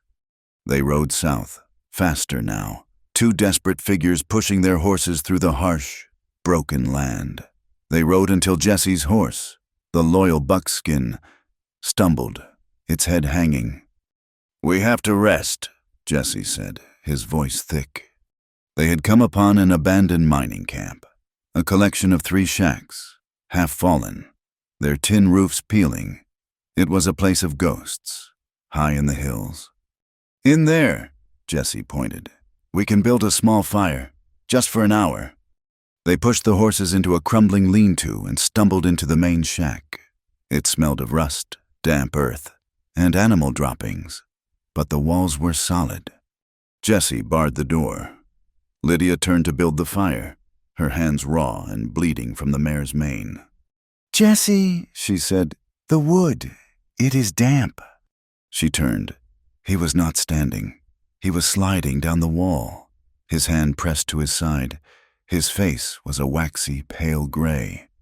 "Jesse!" She ran to him. He had slumped to the dirt floor, his eyes half closed. "It is nothing," he muttered. "Just tired." "You are bleeding." She had seen it on his coat. She thought it was from the horse, or the river. Now she saw the dark, wet stain spreading from under his coat. She tore his shirt open. His entire left side, from his ribs to his hip, was a swollen, dark mass of congealed blood and angry, infected flesh. In the center was a puckered, torn furrow, a bullet graze. But it was not a graze. It was a deep, long gash, and it was poisoned. "When?" she whispered, her hands shaking. "When did this happen?" "The cabin," he breathed, his eyes closing. "When they came, the leader, he fired. Before I could speak, I did not want to tell you. It was just a graze." "A graze?" she cried. "Jesse, this is not a graze. You are burning with fever. You rode for 2 days like this, through a frozen river." She understood now. His pallor, the way he had lifted her, the pained grunts. He had been bleeding this whole time. He had hidden it, his pride and his desire to protect her stronger than his own pain. She laid him flat. She scrambled, desperate. She found a rusty bucket, filled it with snow. She tore strips from the flannel shirt he had given her, the last clean thing she owned. She began to clean the wound. It was hot to the touch, the flesh discolored. He hissed, his body arching in pain. "I am sorry. I am sorry," she sobbed, the tears she had held back finally breaking. "I am so sorry." "It is not your fault," he gasped. "You cannot die," she whispered, her voice fierce, washing the filth from the wound. "Do you hear me? You are not allowed to die. You promised to take me south. You cannot die." He did not answer. He was drifting, his eyes rolling back. He was in the shack, but he was also somewhere else. He was in Texas. The sun was hot. Miller was on the ground, his eyes wide with that terrible surprise. The syndicate men were coming. They owned the law. They owned the rope. They would put him in a cage. He had run for 10 years, so he would never be owned, never be caged again. "Will not be owned," he muttered, his hot, dry hand grabbing her wrist. "Will not. Let them." Lydia looked at his feverish, desperate face. She saw his terror, and it merged with her own. She was not in the shack. She was in the parlor, her husband's heavy hand on her arm. "You belong to me now." She saw her father's silent, accepting back. Owned. She saw the lock on the bedroom door. Owned. His past, her present. It was the same monster, the same crushing, possessive power that declared a human being a piece of property, to be used, controlled, or discarded. She gripped his hand, her own fingers tight. "No," she whispered, her voice a low, hard promise. "Me neither." She leaned close to his ear, her tears dripping onto his face. "We will not be owned again, Jesse, you and me.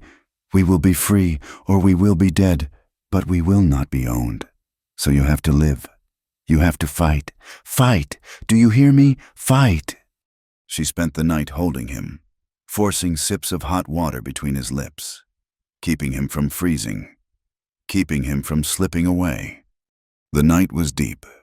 Jesse was finally, fitfully, asleep. His fever was raging. Lydia sat against the wall, Jesse's rifle across her lap, her eyes burning with exhaustion. She listened to the wind flapping the tin roof. Then she heard it. A different sound, a horse's hoof striking gravel. She froze. She looked at Jesse. He was unconscious. She was alone. The horse whickered, right outside the door. A man's voice, the same rough voice from the cabin. "This is the place. I smell smoke. They are in here. The tracks end here." Jesse's eyes snapped open. He was instantly awake. He saw the terror on her face. "They are here," he groaned, trying to sit up. "Stay down," she whispered, her voice shaking. She moved to the shack's one broken window. The door splintered. It did not open. It was kicked from its hinges, crashing to the dirt floor. A large man stood silhouetted against the dark. "She is in here," Holt said. "Give her up! Call!" From the floor, Jesse raised his pistol. He had been holding it under the blanket. He fired. The shot was deafening in the small shack. The man in the doorway grunted, firing his own gun into the ceiling as he fell forward. Dead. Another man appeared at the window. Lydia did not think. She raised Jesse's heavy rifle. It was so heavy she could barely hold it. She pulled the trigger. The recoil slammed her back against the wall, but the shot tore through the window frame. The man yelled, "Disappearing!" "There is another one," Jesse gasped, trying to push himself up. He was on one elbow, his pistol smoking. A third man, the leader, rushed in, low, firing as he came. Jesse fired at the same time. The man cried out, "Hit!" but his own bullet found its mark. It ripped through the flesh of Jesse's shoulder. Jesse cried out, a sharp, ragged sound, and fell back, his pistol clattering to the floor. The third man clutched his own arm, bleeding. He looked at the two dead men on the floor. He looked at Jesse, who was trying to reach for his rifle. He looked at Lydia, who was staring, wild-eyed, at the blood on Jesse's shoulder. The man was alone, 2 dead, 1 wounded. He was not a fool. "You will hang for this! Cole!" he screamed, terror and rage in his voice. He backed out of the doorway.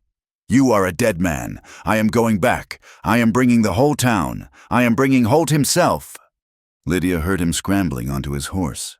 She heard the frantic, desperate hoofbeats, fading into the night. Silence. The shack smelled of gunpowder and blood. Lydia crawled to Jesse. He was conscious, his teeth gritted, his face a mask of sweat and agony. He was bleeding. Again, a new wound. His shoulder was shattered. She pressed her hands to the wound, but the blood welled up between her fingers. "He is gone," Jesse breathed. "He is gone." "He is going to bring them," Lydia said. Her voice was hollow. The tears were gone. The fear was gone. She was cold, perfectly, frighteningly calm. She looked at the blood on her hands. His blood. "We have to run," Jesse whispered, his eyes fluttering. "Have to get to the mountains." "No?" He looked at her. "Lydia, he will bring everyone." "He said it," Lydia said. She stood up, walking to the door, looking out into the hostile darkness. "He is bringing Holt." She turned back, in the dim, smoky light. She was no longer the girl he had saved. She was someone else. She was a woman forged in ice and fire, and she was done. "I am done hiding," she said, her voice like flat stone. "I am done being the rabbit. I ran from my father's house. I ran from your cabin. I will not run from this shack." "Lydia, this is madness," he gasped, trying to sit up. "You cannot fight them all." "I will not wait for him to send his dogs. He is in Rawlins. He is the one who wants me. He is the one who did this to you. I will not wait for him." She walked over and picked up Jesse's rifle. She picked up his pistol, checking the loads with a steady hand. "I will go to him." "To Rawlins?" Jesse's voice was full of disbelief. "It is suicide. He owns that town. He owns the sheriff." "I do not care what he owns," Lydia said. "I will not let you die in this hole, running from my shadow. We end it, one way or another. We end it." Jesse looked at her. At the absolute, terrifying certainty in her eyes, he saw the promise they had made, never to be owned again. This was the only way. Running was just a slower death. He gritted his teeth and pushed himself up the wall, his shattered shoulders screaming, his side on fire. He held out his hand. "My rifle," he said. She gave it to him. He took it, his face white with pain. He got to his feet, swaying. "All right then," he said, his voice a hoarse whisper. "To Rawlins. We end it, together." The ride to Rawlins was an agony. It was a journey of 2 ghosts, moving through a landscape that had already buried them once. The distant smoke from the town's chimneys, visible from the high ridges, was not a promise of warmth. It was a smudge of soot on a cold gray sky, the mark of a civilization that had cast them both out. Jesse's wounds were killing him. Lydia knew it. He knew it. Every jolt of the horse was a fresh torment. The bullet grazed on his side, which had festered for days, was a deep, searing fire. The new wound in his shoulder, where the ball had shattered the bone, was a dead, heavy weight.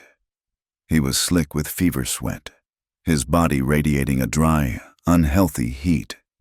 Yet he shivered in the freezing air. He rode slumped forward, his good arm hooked around the saddle horn. Lydia rode beside him on the wild mare, her own body a map of bruises and aches. But her pain was a distant signal. Her entire being was focused on him, a fierce, protective focus that blocked out everything else. She was no longer the fugitive. She was the protector. "We have to stop, Jesse," she said, her voice raw. They were on the last plain, the muddy outskirts of the town visible a mile distant. He had nearly fallen from his horse 3 times. "No." His voice was a dry rasp, barely audible. "We stop. I do not get up again. We finish this together." He coughed, a terrible wet sound that made him clench his teeth against a scream. He spat a dark glob onto the muddy snow. "We finish it." Lydia looked at his face. It was the color of ash. The gray eyes that had been so clear and hard were now clouded, sunken deep into their sockets. He was holding on by a thread of pure will. He was doing this for her. The realization was a knife in her heart.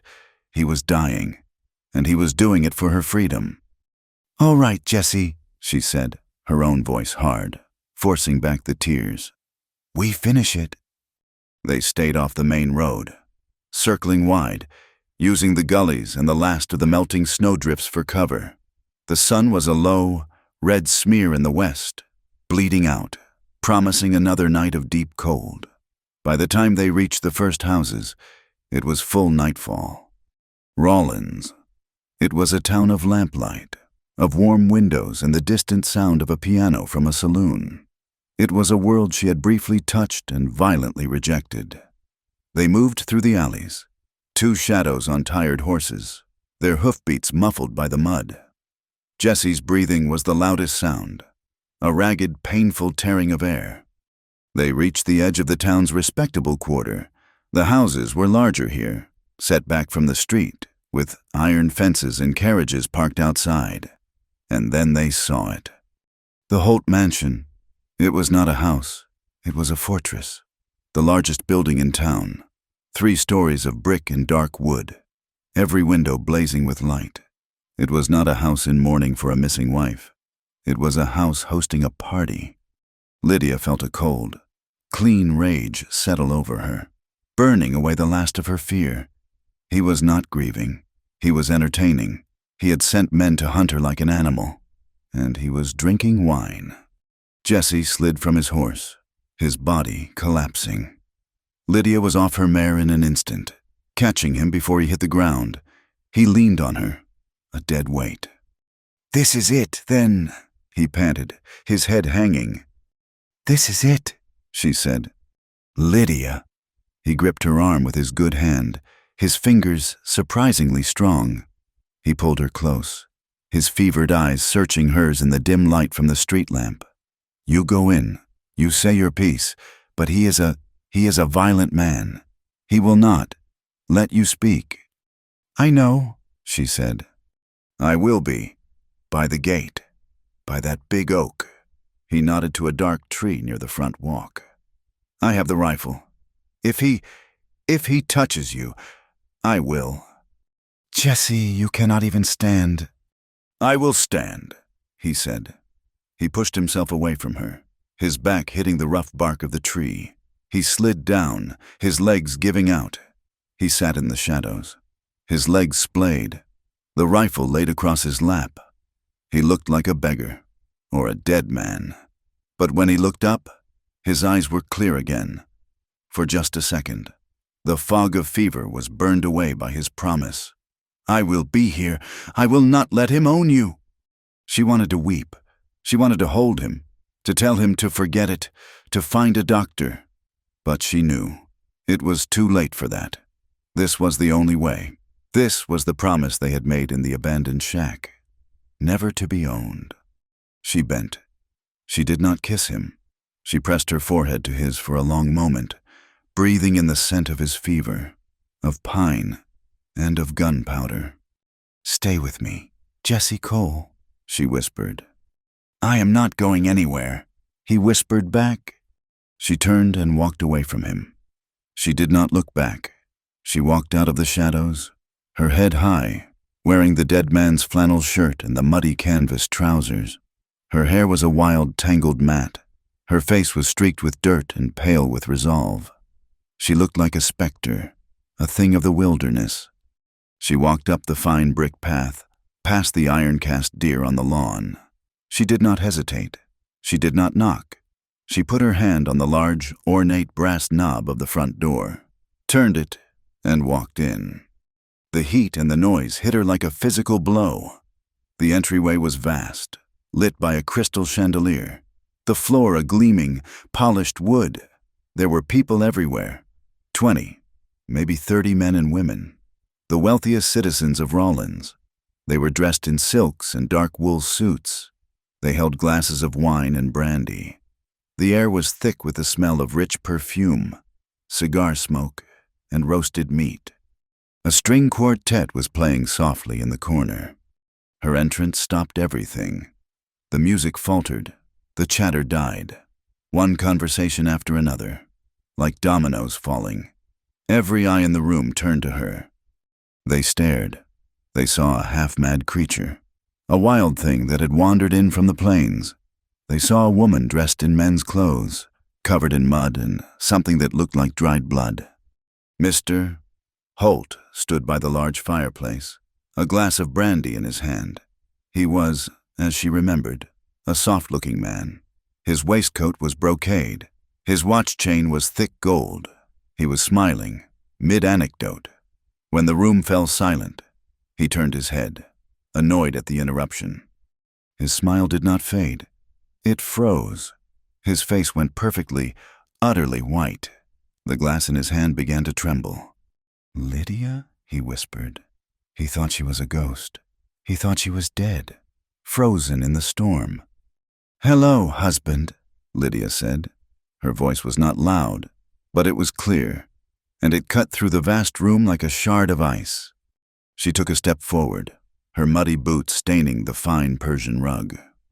What is this?" Holt said, finding his voice. He set his brandy down.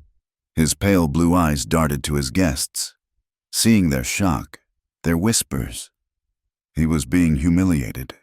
"What is the meaning of this? You are filthy. Where have you been?"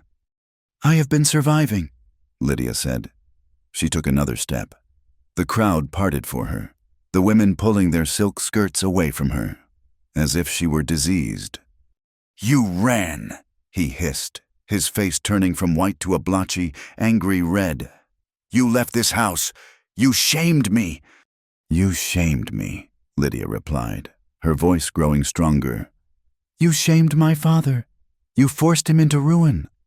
"These are private matters," Holt snapped, taking a step toward her. "Ladies and gentlemen, my wife, she has not been well. She is confused." He tried to smile, a ghastly, tight-lipped expression. "She has been through an ordeal." "I have been through you, Mr. Holt," Lydia said, "and that was the worst ordeal of all." She stopped in the center of the room. She looked not at him, but at the guests, at the sheriff, who was standing near the brandy table, at the mayor, at their wives, who were looking at her with a mix of horror and fascination. "You all see me as his wife," she said, her voice ringing out. "But you are mistaken. I am not his wife. I am his purchase. I was sold, not wed." "Lydia, you will be silent," Holt roared, his composure cracking. "I will not be silent," she said, turning her eyes on him. The firelight caught the wildness in her face. "I will not be silent ever again. You bought my father's land, and you bought his debt.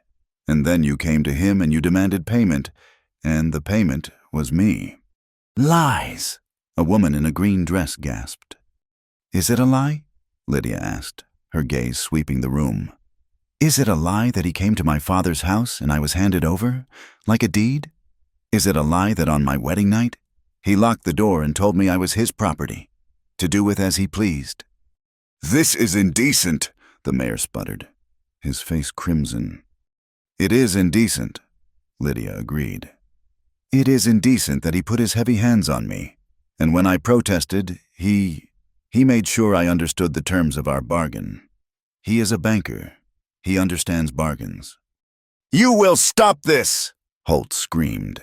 He was shaking with rage. This was his house. These were his guests, his reputation. She was destroying it. You are mad. You are a hysterical, mad woman. He lunged for her. He did not mean to talk. He meant to silence her. He grabbed her arm, his fingers digging in, the same possessive, heavy grip she remembered. You will come upstairs now, he snarled, trying to drag her from the room. No, Lydia said, planting her feet. She looked down at his soft, white hand on her dirty sleeve. No, I will not be owned. She twisted, breaking his grip. The rage in him, the humiliation, it boiled over. He lost control. He drew back his hand and struck her. He slapped her, hard, a sharp, cracking sound that echoed in the stunned silence. Lydia stumbled back, her hand flying to her cheek, and the front door of the mansion exploded inward. It was not a man who entered. It was death. It was Jesse Cole. He was not the broken, dying man from the alley. He was standing upright, held erect by pure, cold fury. His face was a white mask of sweat and agony, but his eyes were alive, burning with a terrible, clear light. The rifle was at his hip, steady. Get your hand, Jesse said, his voice a low, terrifying rasp. Away from her. Holt froze. He stared at this apparition, this bloody, mud-caked man with a rifle. Who are you? Holt stammered. He is the man who saved me, Lydia said, moving to stand behind Jesse. He is a dead man, Holt shrieked, his terror turning to rage. He saw the sheriff. Sheriff, arrest this man. He has broken into my home. He has abducted my wife. The sheriff, a large man with a drooping mustache, looked confused. He put his hand on his pistol. Now, son, put the rifle down. He hit her, Jesse said, his voice cutting through the sheriff's. He was looking only at Holt. I saw it. You put your hand on her. She is my wife, Holt screamed. I can do as I please. She is my property. She is not, Jesse said. It happened in a second. Holt, seeing his power, his authority, his very life threatened by this dying outlaw, made a final, fatal miscalculation. He was a banker, not a gunman, but he was a man of property, and he would defend it. He lunged, not for Jesse, but for the fireplace, for the matched set of pistols he kept mounted on the wall. No, the sheriff yelled, finally drawing his weapon. Holt grabbed one of the heavy pistols. He turned, fumbling with the hammer. Jesse did not hesitate. He did not aim. He fired from the hip. The sound of the rifle in the enclosed room was apocalyptic. It was a single, deafening explosion that blew out the windows and sent the crystal chandeliers shivering. Mr. Holt looked down. His brocade waistcoat had a new, dark hole in the center of it. He looked up at Jesse, his eyes wide, not with anger, but with that same profound surprise, the look of a man who had never lost a bargain in his life. He fell. He dropped the pistol, which clattered on the hearth. He crumpled to the Persian rug, dead. Silence. The room was frozen. The smell of gunpowder was acrid, thick. Jesse stood, swaying. The rifle was still held at his hip. He looked at the body of the man he had killed. He looked at Lydia. She was staring at Holt, her hand over her mouth. Then Jesse turned, his legs buckling. He took 2 steps toward the sheriff. He held the rifle out, offering it butt first. He drew first, Jesse whispered. He surrendered his gun. He had no strength left. His will had carried him this far. His promise was kept. He collapsed. Jesse! Lydia screamed. She ran, catching him before he hit the floor, cradling his head in her lap as he fell. The room erupted. "He killed him!" someone yelled. "In his own home!" "Lynch him!" another man shouted from the back. "Get a rope!" The crowd surged forward, their shock turning to mob anger. The sheriff raised his pistol. "Back! Back away! All of you! This is law, not a mob!" "He is a murderer!" the mayor yelled, his face purple. "He killed Mr. Holt!" "He saved her!" a new voice cried. It was a girl, a servant girl, no older than 16, in a plain black dress, her hands red and raw from lye. She was standing by the dining room door, her eyes wide, her body trembling. "He saved her," she said again, her voice shaking but clear. "Mr. Holt, he was a hard man. What she said was true, all of it. I saw how he was with her. That first night, he locked the door. I heard her." The room fell silent again, listening to the girl. "And the bruises," the girl whispered, tears rolling down her face. He was a hard man on us, too. He was not a good man. That man." She pointed at Jesse, who was lying motionless in Lydia's arms. "That man saved her. It was self-defense. I saw it. Mr. Holt went for the gun. He was going to kill them both." The sheriff looked at the girl. He looked at the pistol on the hearth. He looked at Lydia, who was covered in her husband's blood and the blood of the man in her lap. He looked at the banker, who was already growing cold on his own expensive rug. He holstered his pistol. "This is not a lynching," he said, his voice hard, "and it is not a murder. As far as I can see, this is justice met by its own hand. Mr. Holt made his bargain, and he just paid it." He turned to the crowd. "Go home, all of you. It is over." The crowd began to disperse. In low, shocked whispers, the party was over. Lydia heard none of it. She was holding Jesse, rocking him, her hands pressed to the 2 wounds that were now bleeding freely, his life pumping out onto the floor. "Jesse!" she sobbed. "Jesse, hold on! Please! The sheriff! It is all right! We are safe! We are free!" He did not open his eyes. His breathing was a faint, shallow flutter. The servant girl came over, a bowl of water and clean cloths in her hand. "We have to move him," she whispered. Together, they half-dragged, half-carried him to a sofa in the now empty parlor. Dawn was breaking. The first cold, gray light of the new day was filtering through the shattered windows. The long night was over. Lydia sat on the floor, his head in her lap. She had washed his face. She held his good hand, the scarred, strong hand that had saved her. He was so cold. His eyes flickered open. The fever was gone. The pain was gone. His eyes were clear, the color of the Wyoming sky after a storm. He looked at her. He tried to speak. "Do not talk," she whispered, her tears falling on his face. "Save your strength. A doctor is coming." He knew. She knew. The doctor would be too late. He had been wounded beyond recovery. The ride, the fight, it had taken everything. He smiled, a faint, slow smile that cracked his dry lips. "Lydia," he whispered. His breath was faint. "I am here," she said, gripping his hand. "I am here. I am not leaving you." "You are free," he whispered. "We are free," she corrected, sobbing. "We are free. Jesse." He closed his eyes. His breathing was fading. His hand in hers was growing colder. She felt a panic, a cold terror worse than anything she had felt in the storm. "No," she whispered. "No, do not leave me. Please, Jesse, do not leave me alone." His eyes opened, just a slit. He was looking at her hand holding his, at her face. He felt her touch. He felt her presence. It was the last thing he knew. "Don't stop," he whispered, his voice a thread. "I need this." He did not mean the doctor. He did not mean saving. He meant her touch, her forgiveness, her presence. He needed to know, as he slipped into the dark, that he was not alone, that he had not died in a cold, empty cabin. "I am here," she cried, pressing his hand to her cheek. "I will not stop. I am here. I love you, Jesse."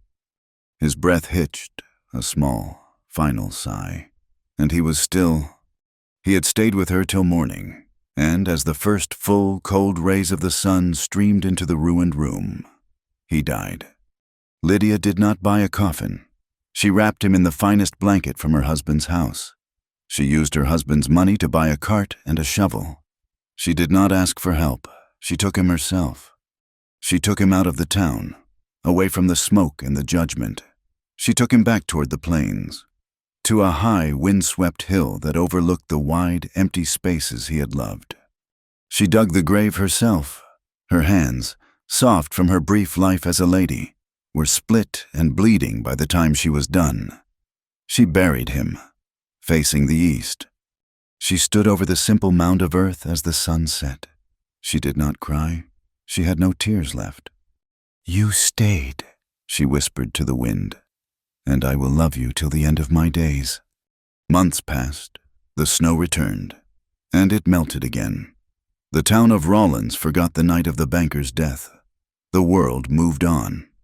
A new building went up near the railroad tracks, a small, clean boarding house, painted a quiet blue. It served the men who worked the rails, the travelers passing through. It was run by a young woman, a widow. They said she was quiet and kind, but there was a strength in her, a stillness. Her name was Lydia May. She ran the house with the help of a single girl, the servant who had spoken for her. They lived quietly. In the small, clean kitchen, where Lydia made bread every morning before dawn, there was a single decoration on the wall. It was not a painting or a sampler. It was a man's hat, a worn, stained, sheepskin-lined hat, its brim curled from snow and rain. Lydia was often awake before the sun. She would sit by the kitchen window with a cup of coffee, looking east, watching the gray light turn to gold, waiting for the sun to break over the endless plains. She would touch the brim of the hat on the wall. She would watch the sunrise, and she would whisper, her voice for no one but him. And the morning. You stayed till morning. Thank you for listening to our story. Please comment where you are listening from to connect with others. Subscribe to the Wild West Campfire channel and share your thoughts with us in English.